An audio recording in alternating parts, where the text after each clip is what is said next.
आइए अब हल करते हैं। बनाकर देखिए 2.2 में दिए सवाल को। सवाल नंबर 1 में कहा गया है दिए अनुपात को छोटे रूप में बदलकर उसका व्यस्त अनुपात लिखो। अनुपात को बस कट करके छोटे रूप में बदल सकते हैं और व्यस्त अनुपात मतलब उल्टा अनुपात होता है। जैसे अगर अनुपात है A:B तो इसका व्यस्त अनुपात होगा B:A। अगर आप अनुपात को अच्छी तरह समझना चाहते हैं तो हमारे संपूर्ण ज्ञान के सीरीज का अनुपात वाला सेशन एक बार जरूर देखें, जिससे कॉन्सेप्ट क्लियर और मजबूत हो जाएगा, जो आगे के सवाल को हल करने में आपकी बहुत मदद करेगा। इसका लिंक आपको डिस्क्रिप्शन बॉक्स में मिल जाएगा। तो आइए दिए सवाल को हल करते हैं। पहला सवाल है 12:15।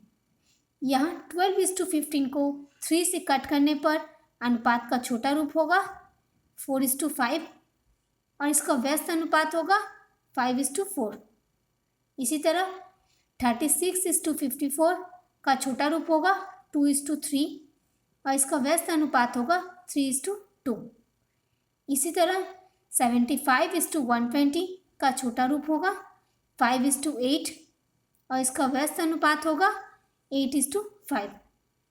इसी तरह 169:221 का छोटा रूप होगा 13:17 और इसका व्यस्त अनुपात होगा 17:30। सवाल नंबर E 9xy:12xy। दोनों पदों में xy है तो xy कट जाएगा, फिर 3 से 9 3 बार में और 12 4 बार में कट जाएगा, तो सरल अनुपात होगा 3:4 और इसका व्यस्त अनुपात होगा 4:3। अगला है 429:663 का छोटा रूप होगा 11:17 और इसका व्यस्त अनुपात होगा 17:11। अगला है इसी तरह 3b:12c का छोटा रूप होगा b:4c और इसका व्यस्त अनुपात होगा 4c:b।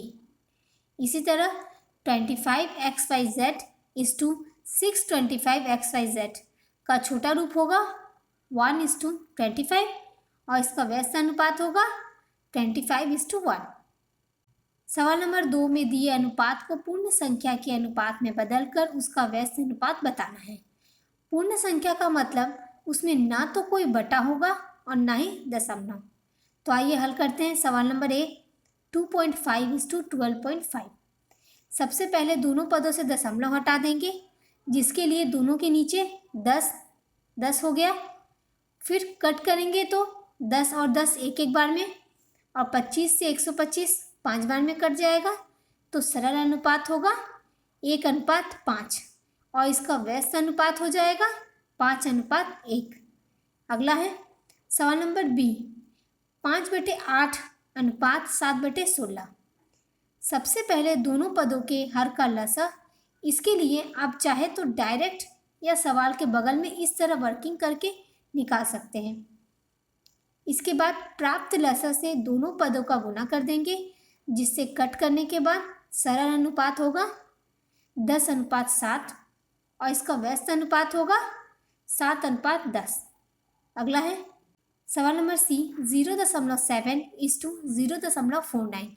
सबसे पहले दोनों पदों से दशमलव हटा देंगे।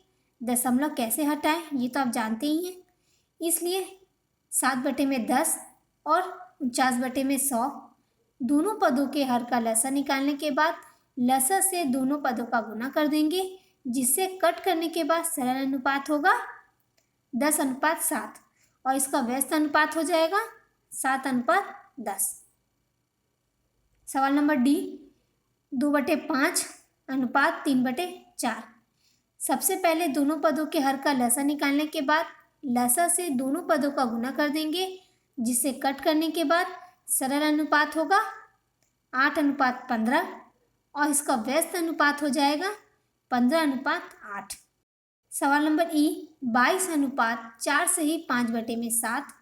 सबसे पहले मिश्र भिन्न को साधारण भिन्न में बदल लेना होगा, तो 7×4 28 और 5 33/7। पहले पद का कोई हर नहीं है, इसलिए 1 लिख देंगे। इसलिए 1 और 7 का लसा होगा 7। दोनों पद को 7 से गुना करने पर सरल अनुपात होगा 14:3 और इसका व्यस्त अनुपात हो जाएगा 3:14। अगला है सवाल नंबर F, 7/15 अनुपात 3/20।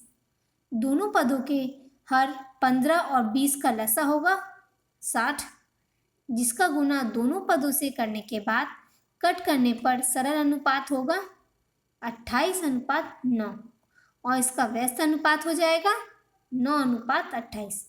इसी तरह सवाल नंबर G, 1/2/5 अनुपात 7/10। तो 1/2/5 को लिखेंगे 7/5, फिर 7/10। अब पदों के हर 5 और 10 का लसा होगा 10, जिसका गुना दोनों पदों से करने के बाद कट करने पर सरल अनुपात होगा 2:1 और इसका व्यस्त अनुपात हो जाएगा 1:2। अगला है 4.4 अनुपात 5.61। दशमलव को हम पहले भी बना चुके हैं, वैसे ही करेंगे। इसका लसा होगा 100, जिसका गुना दोनों पदों से करने के बाद कट करने पर सरल अनुपात होगा 40:51 और इसका व्यस्त अनुपात हो जाएगा 51:40। सवाल नंबर 3 में कहा गया है दिए अनुपातों का मिश्र अनुपात निकालकर उसका प्रकार लिखो। ये तो हम जानते हैं कि लघु अनुपात में पहला पद दूसरे पद से छोटा होता है, गुरु अनुपात में पहला पद दूसरे पद से बड़ा होता है और समय अनुपात में पहला पद और दूसरा पद बराबर होता है। तो आइए हल करते हैं। सवाल है 8:6, 3:6 और 26:13। सवाल में जो ये 3 अनुपात दिया गया है, इनका एक मिश्र अनुपात बनाना है। मिश्र अनुपात दिए अनुपातों के पूर्व पद के गुणनफल और उत्तर पद के गुणनफल का अनुपात होता है। इसलिए लिखेंगे मिश्र अनुपात बराबर पूर्व पदों का गुणनफल अनुपात उत्तर पदों का गुणनफल। पूर्व पद है 8, 3 और 26, उत्तर पद है 6, 6 और 13। हल करने के लिए अगर यहाँ कट हो रहा है तो कट करने के बाद शेष का गुणनफल होगा 4:3। तो मिश्र अनुपात हुआ 4:3। अगला है 7/5 अनुपात 3, 5/7 अनुपात 1:1/16 और 3:16। इस बार भिन्न वाले अनुपातों का मिश्र अनुपात निकालना है। लिखेंगे मिश्र अनुपात बराबर पूर्व पदों का गुणनफल अनुपात उत्तर पदों का गुणनफल। पूर्व पद है 7/5, 5/7 और 3। उत्तर पद है 3, 1:1/16 और 16।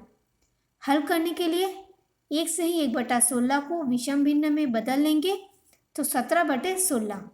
अब अगर यहाँ कट हो रहा है तो कट करने के बाद शेष का गुणनफल होगा 1:17। तो मिश्र अनुपात हुआ 1:17।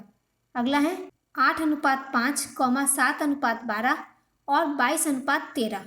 लिखेंगे मिश्र अनुपात बराबर पूर्व पदों का गुणनफल अनुपात उत्तर पदों का गुणनफल।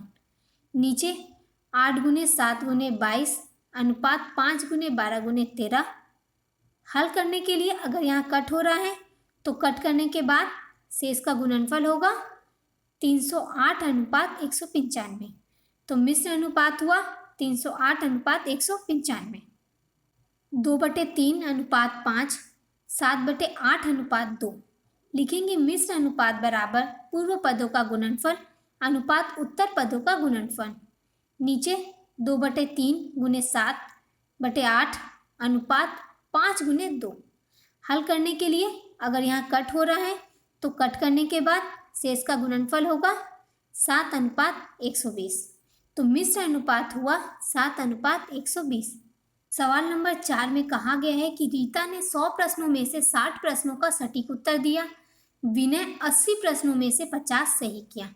तो अनुपात में बदलकर हमें ये बताना है कि कौन अधिक अंक पाया। इसे हल करने के लिए लिखेंगे रीता द्वारा हल किए प्रश्नों का सटीक उत्तर बराबर उसने 100 प्रश्नों में से 60 का सटीक उत्तर दिया, इसलिए 60/100। कट करने पर 3/5।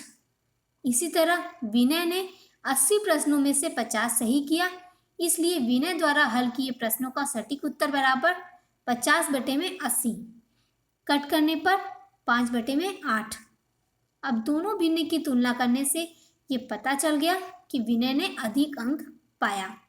सवाल नंबर 5 में कहा गया है कि मेरे विद्यालय के 150 परीक्षार्थियों में से 100 परीक्षार्थी ग्रेड ए पाकर उत्तीर्ण हुए और बगल के विद्यालय के 100 परीक्षार्थियों में से 80 परीक्षार्थी ग्रेड ए पाकर उत्तीर्ण हुए। तो अनुपात में बदलकर हमें ये बताना है कि किस विद्यालय के छात्रों ने ग्रेड ए पाकर अच्छा फल प्राप्त किया।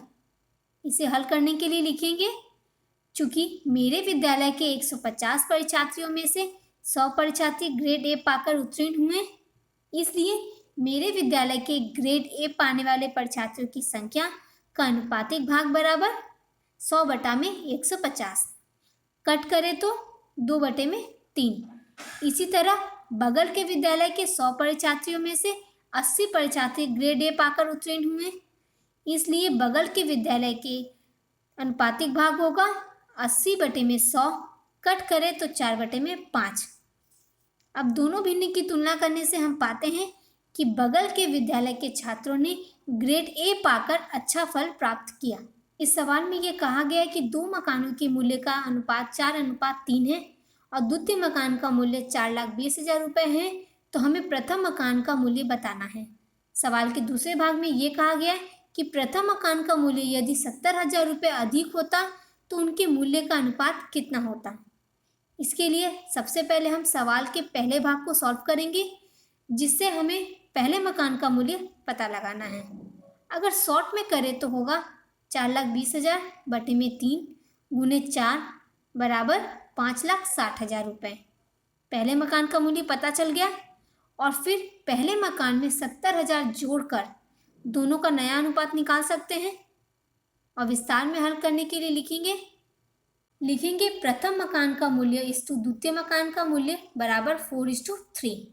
द्वितीय मकान का मूल्य दिया है 4,20,000 रुपये। प्रथम मकान का मूल्य हमें पता लगाना है, इसलिए रुपये x मान लिए।